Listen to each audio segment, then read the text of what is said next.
So hello everyone, welcome to the new video. So finally guys, এগুলো হলো 16 যে rod. তো এগুলো হলো সেই 16 রড। তো রডগুলো তোমরা দেখতেই পারলা, লম্বা লম্বা সেই 16 রড। তো এই রডগুলো দিয়ে তার কাটা তোলা শাবল বানাবো।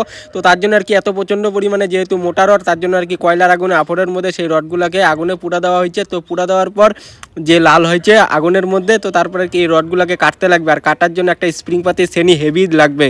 তো তার জন্য একটি বড় স্প্রিং পাতির শ্রেণী ছিলই আর কি। তো সেই শ্রেণীটাকে সারাশি দিয়ে ধরে, বেকি সারাশি দিয়ে ধরে আর হাতুর দিয়ে বাড়ি মারলাম। তো তারপরে আর কি সে রডটা কাটলো। তো একটা রড কাটা হয়ে গেল রডের টুকরা। তো এরকম করে আর কি সেই রডগুলোকে কাটার পর এরকম করেই ভাঙতে লাগে। তো দেখতেই পারলা সেই রডগুলো কাটা আর ভাঙা। তো তারপরে আর কি সেই টুকরা রডটা যে তো মিনিমাম 25 ইঞ্চি বা 20 ইঞ্চি, তো এই রডটাকে আগুনের মধ্যে পোড়া দেওয়া হলো। তো তারপরে আর কি দ্বিতীয়বার আরেকটা রড নিয়ে সেম একইভাবে আর কি কয়লার আগুনে পোড়ানির পর তারপরে লাইনের উপরে রাখার পর স্প্রিং পাতি শ্রেণীটা যে ওইটা সারাশি দিয়ে ধরে হাতুর দিয়ে বাড়ি মারা। তো সেই শ্রেণীটা, সেই যে রডটা 16 রড, তো সেই রডটাকে কাটলাম। তো কাটার পর এরকম করেই ভাঙতে লাগে।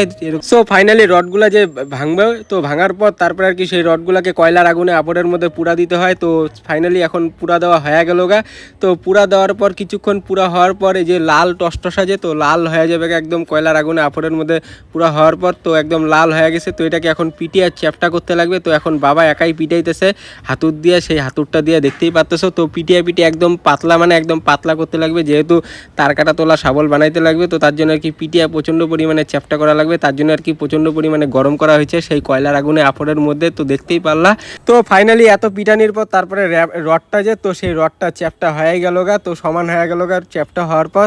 তো তারপরে আর কি এটাকে একটু পিটিয়ে হালকা একটু ফিনিশিং দিতে লাগবে। তো সেই ফিনিশিংটাই বাবা দিতেছে। তো পিটানির পর তারপরে আর কি আবার এখন কয়লার আগুনে আপড়ে পোড়া দেওয়া হলো। তো তারপরে আবার লাইনে নেওয়ার হলো, লাইনের উপরে। তো নেওয়ার পর এখন একটু হালকা ফিনিশিং দিতেছে আগুনে পুরানির পর, যেহেতু তখনকার পুরানিটা কম হয়ে গেছিলো, তার জন্য ফিনিশিংটা হইতো না। তো ওই সে আগুনে পুড়ে নিল। তো তারপরে এখন পিটিয়ে ফিনিশিং দেওয়ার পর তারপরে আর কি একদম চ্যাপটা হয়ে গেল গা। তো তারপরে আর কি এখন যে, তো এখন শ্রেণী দিয়া তো সেই মাঝখানটা সে কাটতে লাগবে মিনিমাম 1.5 ইঞ্চির মতন। তো তার জন্য আর কি কয়লার আগুনে পুড়া দেওয়া হলো।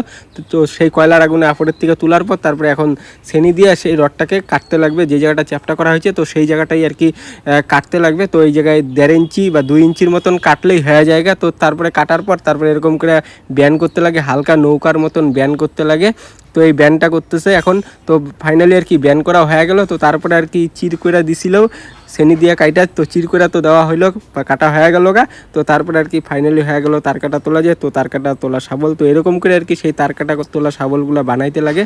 তো তারপরে আর কি সেই তার কাটা তোলা শাবলগুলোর মাথার দিকটা একটু, যেই জায়গাটা চ্যাপটা করা হয়েছে, তো সেই জায়গাটা একটু ধার দিয়া একটু ঘষলে আর কি জায়গাটা একটু ক্লিয়ার হয়ে জায়গা আর ভালো হয়। তো তার জন্য আর কি সেই জায়গাটা একটু ঘষাঘষি করতেছি 3 কোণা যে, তো 3 কোণা সেই র্যাপ দিয়া পুরা দমে ঘষাঘষি করতেছি। তো এটা আমি একাই করতেছি।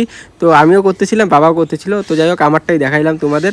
তো দেখতেই পারলা আমি করতেছিলাম সেই ঘষাঘষিটা। তো তারপরে আর কি ফাইনালি এতগুলো সেই তার কাটা তোলা শাবল যে, তো ফাইনালি এতগুলো তার কাটা তোলা শাবল বানানো হয়েছে 16 রডের।